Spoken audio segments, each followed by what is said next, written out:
I'm Indra, and I'd like to welcome you to the Messy Middle Matters, where my friends and I explore all the twists, turns, and challenges that arise in the messy middle of work. Hi, everyone. Welcome back to the Messy Middle Matters. Today is a super exciting day. One of the things that I've heard from many folks, especially women, is hearing the career paths and the journeys that people have gone through and how they got to where they landed. Like, was it a straight path? Was it twisty? Was it turny? Did it go through a few vineyards? A little teaser on this one about what we're going to be talking about today and the journey that we're going to get to learn about. So Anna, so nice. I'm so glad that I met you. I'm so glad that you're joining me. And welcome. Gracias. Thank you. It's wonderful to be here, Indra. It really is. Why don't you tell everybody a little bit about yourself? About myself, well, I'm a professional. I've been a professional in the space of food and wines from Spain for decades. And that took me from working for the Embassy of Spain in their trade office to creating my own boutique public relations and promotions agency, to writing a book, to working for the wine government of Rioja and authoring their business plan for their trade division for the U.S., to then creating my own platform, and now to creating a product-based business for curated special pieces from Rioja, that some which are in flight right now. So that's my specific journey. Yeah. So, let's start at the beginning. How does someone wind up becoming the ambassador for a region of such beautiful, delicious wine? Like is that something that you wanted to do? Is it something that you happened upon? Yeah, I would love to hear a little bit about that. I think one of the big pieces that I always try to share, and I always found, but let your passion guide you, and then everything else can fall into place.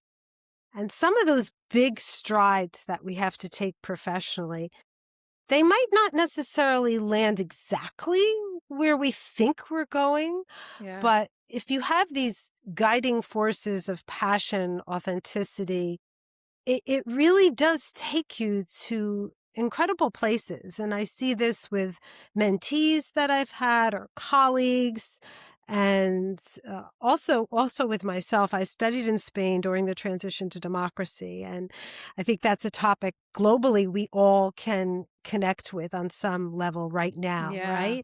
And it was a very pulsating, moving time. And many of the people there were still remembered and lived through a very brutal but short-lived Spanish Civil War. So to really experience their feelings and their life and what they had, it was very moving for me. It was a captivating time to experience it. And that really energized me to be part of this privatizing a whole nation and really lifting a whole nation. And that was a driving force for me to pursue this passion, wanting to participate that in the latter part of the 20th century. And it's I think everything too, Indra, comes 360. We can have our paths, and it's a really beautiful thing to see how something that we might have experienced at a different period of our life, whether it be in our childhood or our teenage years, or in adulthood, or in childbearing years, or what they may be, it does come 360, because that experience for me is now manifesting through incredible ceramic pieces of art that is from a ceramist who is part of this artistic movement of the transition to democracy in the latter part of the 20th century. So it's nice to see how this came full circle, decades later. Yeah, I love the fact that Rioja is the through line to your story, right? It is, or it's one of the through lines to your story. Yeah, it's a big one. It's definitely a big one, because when I started my career it was in Spain, there was cava, which are sparkling wines made in the same way as the champagnes or the Méthode Champenoise wines. And there were sherry wines, which are fortified wines from southern Spain. And there was Rioja. Many of these other delicious, fabulous regions that have emerged since the late 1980s just really weren't on the charts. So I've kind of grown up with Rioja, the region Yeah. and I've kind of grown up together. So yeah, it's And, been a nice journey. yeah, and I had the pleasure. I had the pleasure of getting a preview of the trailer for Rioja Holistic Home, which we'll talk about and of much more. Um, but what the thing that I took away from it, like by the end of it, what was it, 3 minutes long that you had this Yeah, teaser? 237. Yeah, 237. Yep.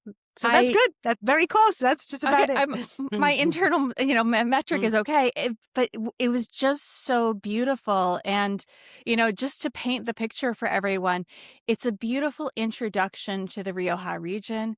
It's a wonderful introduction to you, why you are as well versed in the region as you are, why you are so connected to the region that you are, and how, your history is about elevating the winemakers of the region. And now you're elevating all the craftspeople, not just the winemakers. And that is just, it's such a beautiful thing. And I cannot wait for the world to learn more about it.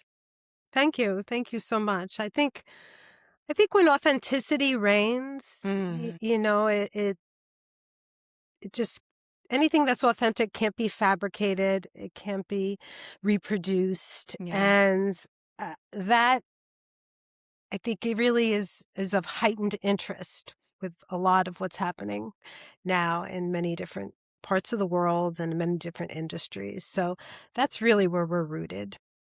Yeah. And, how did you we can go backwards and forwards in history as we're talking about the conversation. Like there's so many places that I want to go with you. But what was the seed of the idea for Rioja Holistic Home? Like what was the moment where you're like, "Ooh, I want to explore something different because we with everything that is going on in the world, so many people are contemplating, exploring, taking Mm. on new journeys because the world as we understood it is definitely not the world that we're living in now, which opens up so many new possibilities. Like what was your moment when you're like, "Ooh, I want to make a switch." Yeah, that's a wonderful question. It really in the wine business, really a lot of people that become the master sommelier or master of wine, they kind of work horizontally. So they have Mhm. to study many, many different regions. Okay. And my book, The Wine Region of Rioja, was the first book by a U.S. publisher about the wine region. And when I began preparing for that work, I got my mastery certification from the Cervantes Institute, which is the Ministry of Education, and they have a satellite office here in New York. And I knew that to embark on the research for the book, there will be many people that I needed to get to that didn't necessarily speak English. And Mm. looking back again during the era of fascism, it was prohibited to speak Catalan or Basque. Many of my colleagues went to underground schools, and English was not taught. So I went to get my mastery certification before really embarking on the book. So I wanted to make sure that my reading, my writing, my speaking, my listening comprehension was all as polished as it could be to embark on that work.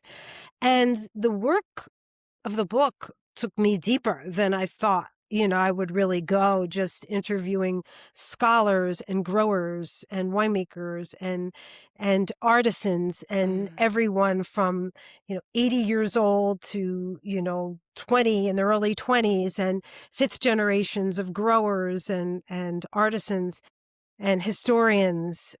And it took me so deep into the region beyond the wine, because Rioja is predominantly an agricultural region, that I think really what planted the seed. It planted the seed because I realized that all of these people were obsessed by authenticity.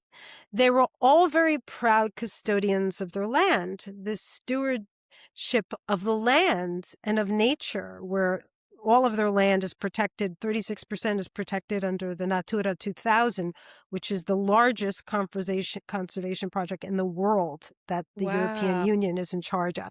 And 36% for a small place is a large percentage of your land to be under Yeah. that protection.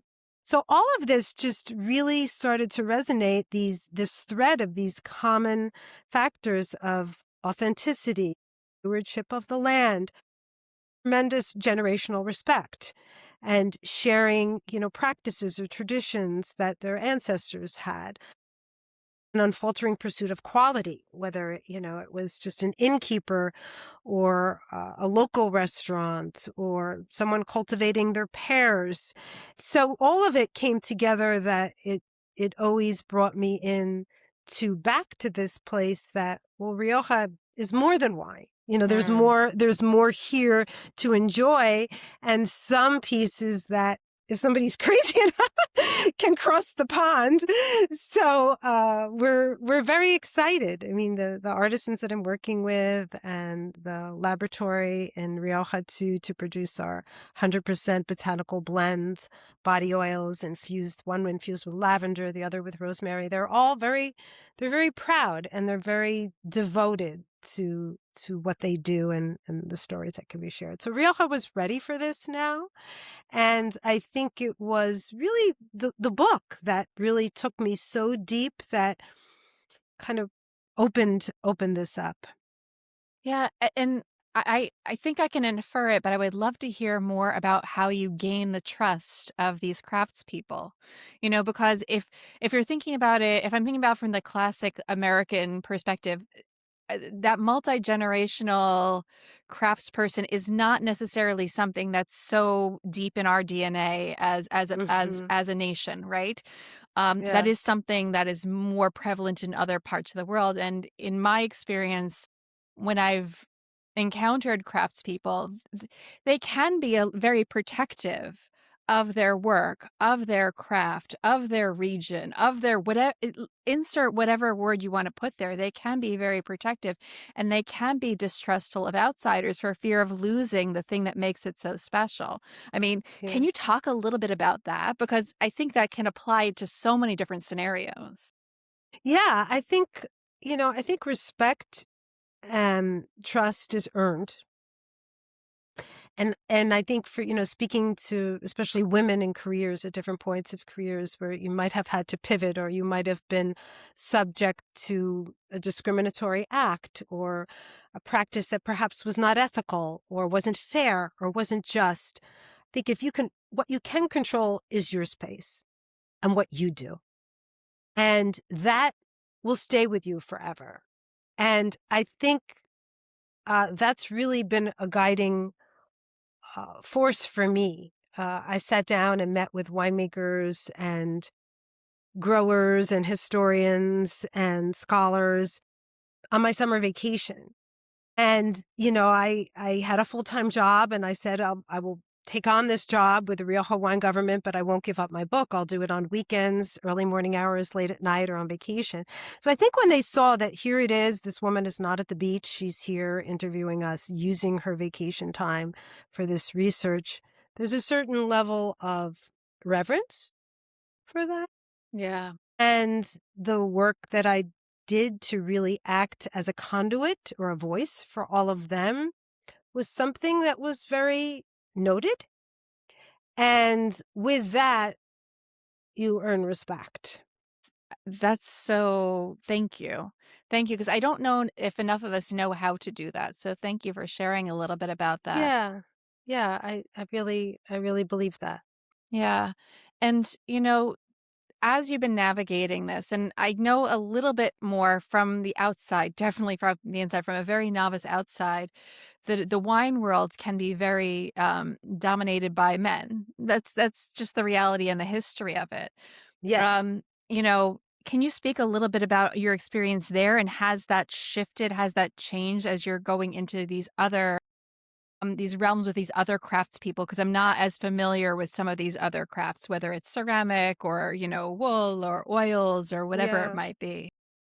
Well, the wine business is, when I started in the wine business, it was pretty much like being a male nurse. 30 years ago, maybe 5%. And that's really what it was. It was a very male dominated industry. And that has changed very much today in terms of on the business side here in the United States. It's changed and it's shifted. And I think we're seeing a lot of female winemakers, especially in Europe, being highlighted. And that's part of why last year we created a Rioja Women's History Month initiative, because over 50% of the winemakers in Rioja are female. And most all of them are very awarded as well. And just some very top wine writers just came out with their reports. And some of these wines that scored so incredibly high were by female winemakers, and some of them very young too, which just makes you feel so proud and so wonderful. So that was a journey with the wine business. Traditionally in the wholesale channel, also in the retail channel, there's a lot of men. And moving into other industries right now, I think it's more diverse. We're moving into really tabletop consumer products. And Rioja Holistic Home, for me, very much is the intersection of my professional life and my personal life. I managed a big, busy home with many children in the home. There was a short period of time I had some orphans living in my home. And it was always, the kitchen was always the hub, and heightened awareness about, wellness and in the home and practices in the home to connect. Or to practice the values that were important for you were there. So Rioja Holistic Home is definitely about, not just about the pieces and the selections that we're bringing, but the ethos of Rioja as well that we're trying to bring into the home. If I have a piece, where does it come from? How was it made? Who was it made by? How can this help this protected personal time so we can connect? So we can be together, so we can enjoy this time. So that has a lot to do with it. I think we're subject to so much deceptive marketing here, Indra, in the United States, that I can only give an example of Europe that they are not. Like working with a laboratory in Spain that is adhering stringently to all the EU regulations just to do the packaging label that we're very proud of. It was just spectacular. It was designed by a designer here from Electric Collab, which was the branding studio that did all of our branding. That's out of Chicago. And the designer had put the icon, animal cruelty free on the packaging. And then, the CEO of our laboratory said, we don't need this. This is prohibited in the EU. You would be closed in one day. Yes. You would be closed in one day if you even considered, testing on animals.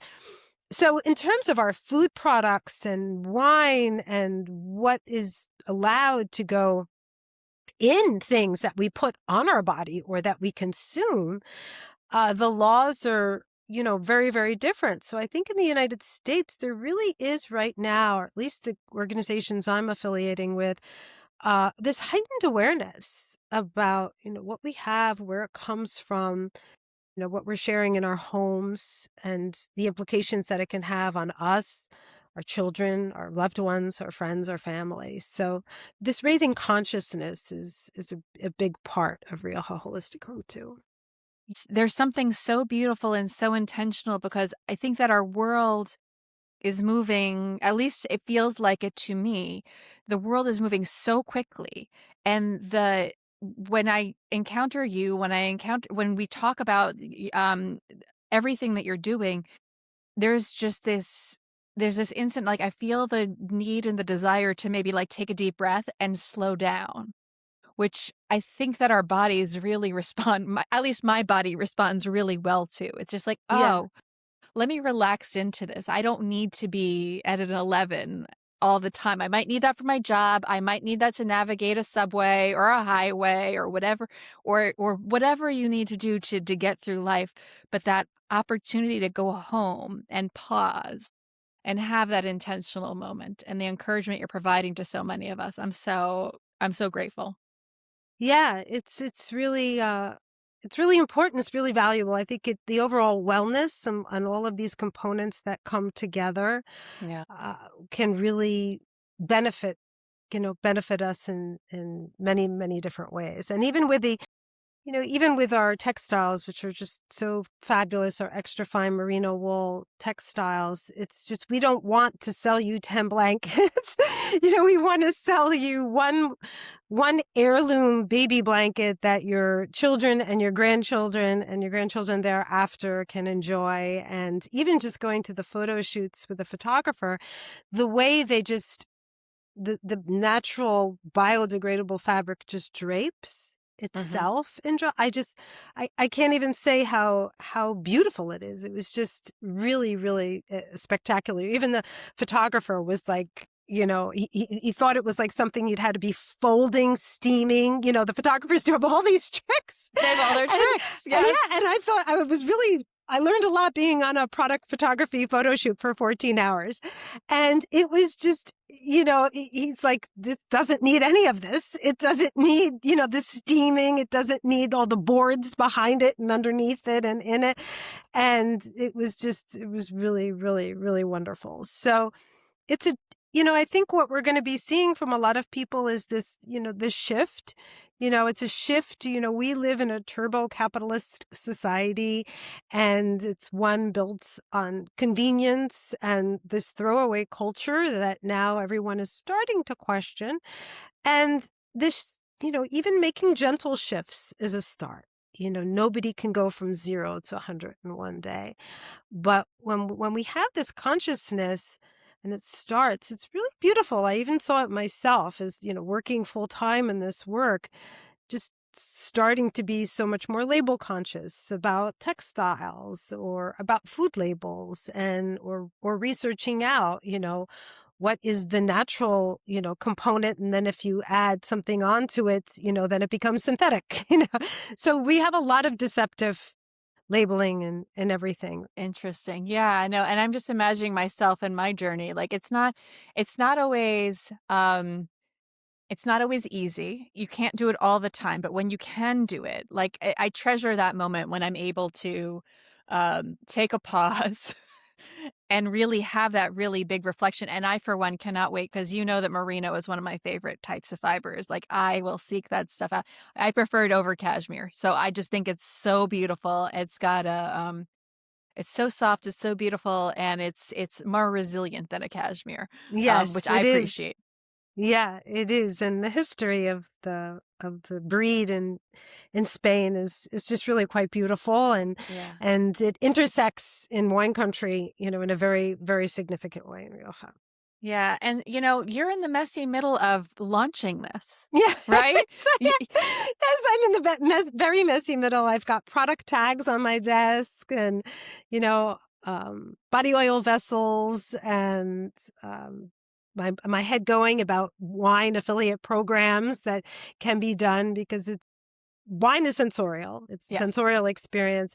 And a lot of these pieces are also sensorial, just even mentioning merino, the look of it. And you just said the feel of it. I love Yeah. merino, but the feel of it. So, it's a messy middle time, but you just keep going, you just stay in it, and you keep going. Yeah, I mean, I think that you're highlighting something really important. No matter, like, you're clear on what your North Star is. You're clear on what your objective is, and keeping that in mind as the twists and turns happen. Like, is there one twist or turn that was more unexpected than the others? That, because I mean, and how did you cope with that twist or turn? Oh, that's a beautiful question. That's a really beautiful question. I think having patience with there's certain answers that you want quicker than the system will allow them, and you have to exercise patience. Um, be in a space to learn, ask questions. I've never really I have one of the most important relationships I have right now is with my DHL account representative. And he's headquartered in Arizona. All of his accounts are East Coast people. He's bilingual, which is wonderful, because some of my workrooms do not speak English. Yeah. And there's a lot of communication both of us have to have, between cargo and measurements and size and packaging. And he's just been really wonderful. I'm doing like a team launch announcement, and I have him in it, because he's just been so pivotal. And DHL has been very good to work with. Very, very good to work with so far. Can I Great tell you, experience. logistics is something that I have high respect for. I don't have that skill or that aptitude, but they do so much invisible work and so Yes. much. I can just imagine them dealing with like literally the logistics, the tariffs, like all the different things that need to deal with it. And the fact that you found somebody and the fact that you're celebrating them, like, can I give you like that? That's huge because all too many people, again, in American society, we're supposed to be this person who does it all by themselves, like all these, these heroics. But you're doing it. You're demonstrating community for a product that's created, or for products that are created by community to help to encourage further community, whether it's with the things that people are acquiring or how they're sharing them with others. My hat goes off to you. My hat goes off to you. Thank you. Yeah, it's really it takes a community. It Yeah. takes a whole team, and all of the parts make the whole. And I guess that's a big part of the messy middle. Yeah. Like the messy middle can be so pivotal for the end, Indra. Like, and you probably know that better than me because you selected that as the name of your podcast, right? But the messy middle is, wow, it's so pivotal to what the end, what the end really can be or not be. And especially with a product launch, because it's almost like it's such a domino. I see it so much more than in a service-based career, but this is so much, X and Y and Z, they Yeah. all kind of hang on each other and they thread through to the finish line. But Yeah, and the fact that you highlighted patience too, I think is really important in a land of AI. Like whenever I use ChatGPT regularly, and what mm-hmm. it often every once in a while there'll be the push to go to premium and the paid model. And I have this conversation with my ChatGPT saying, should I pay? Is it worth it for me to pay for it? I get very meta on these things. Yeah. And one of the things that it says, well, it will offer you answers more quickly. I'm like, I actually kind of like exercising my patience muscle. It's okay, right? Because Yeah, because you're thinking with your AI tool. I'm using a few different AI tools yeah, right now, and that's really where we can embrace it. If your AI tool is working with you, uh, and that's a good, that's it's a good positive use. thing, but we need to remember to slow down back to human pace again. Right, right. And I think, one of my favorite wines in Rioja are the Gran Reservas, the red Gran Reservas, because there's no other wine region in the world that has the same rigor from vineyard through bottling to make Gran Reservas. And they are released at their earliest in their 7th year. So Really? that's the antithesis of an American winemaking mindset, that you bottle and you release and you get to market and you go to market. And I really, even in one of the descriptions for one of the pieces, I kind of made reference to a Rioja Gran Reserva. It's a slow pace where you sit, and one of the greatest female winemakers in Rioja right now, Maria Vargas from Marquez de Morieta, said, there comes a time when you have to step back at the winemaker and you just let the wine evolve. You've done your job and you step back. And that is part of the patience. This Patience. patience is a piece that has to have its role. Yeah, I love that. I love that. I'm very conscious of time. I'm very respectful of your time. I am grateful that you've joined me. Is there anything that you want to highlight or share? I know that I'll be making sure that I'm sharing through all of our channels and everything when things start to launch. So if people are curious and want to explore what's available, definitely be doing that. And we'll make sure that that I include all the appropriate links in our show notes. But is there anything else that you'd like to share or with everyone before we start to wrap? Well, I think it's well, thank you so much for having us, Indra.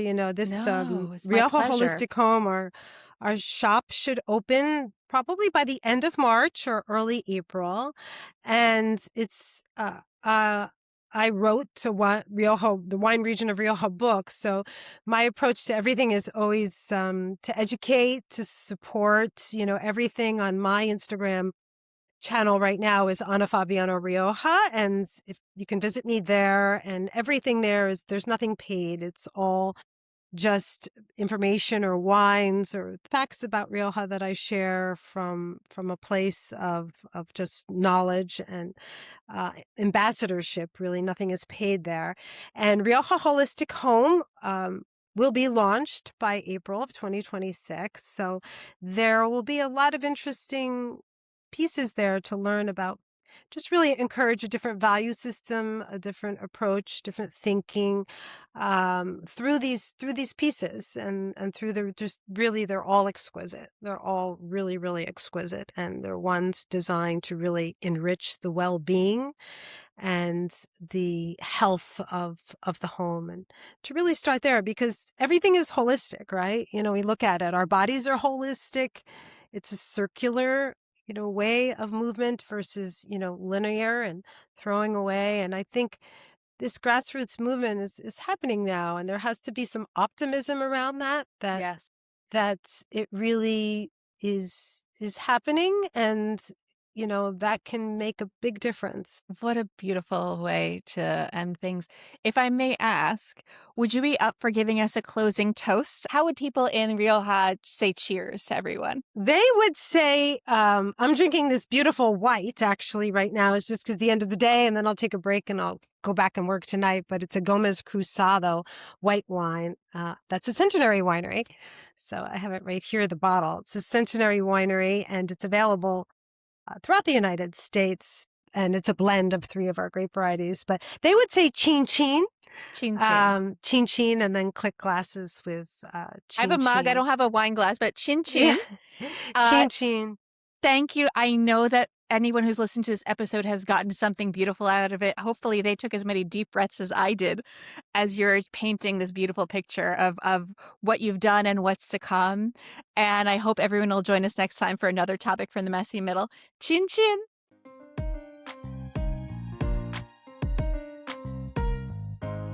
Thanks for taking time with us in the Messy Middle.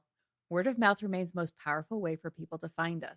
If this episode sparked something for you, we'd love it if you'd subscribe to the podcast on your favorite app, download a few episodes, and share it with someone else who's navigating the in-between. Do you have ideas for future episodes or topics you'd like us to explore? You can find our feedback form at themessymiddlematters.com or in the show notes.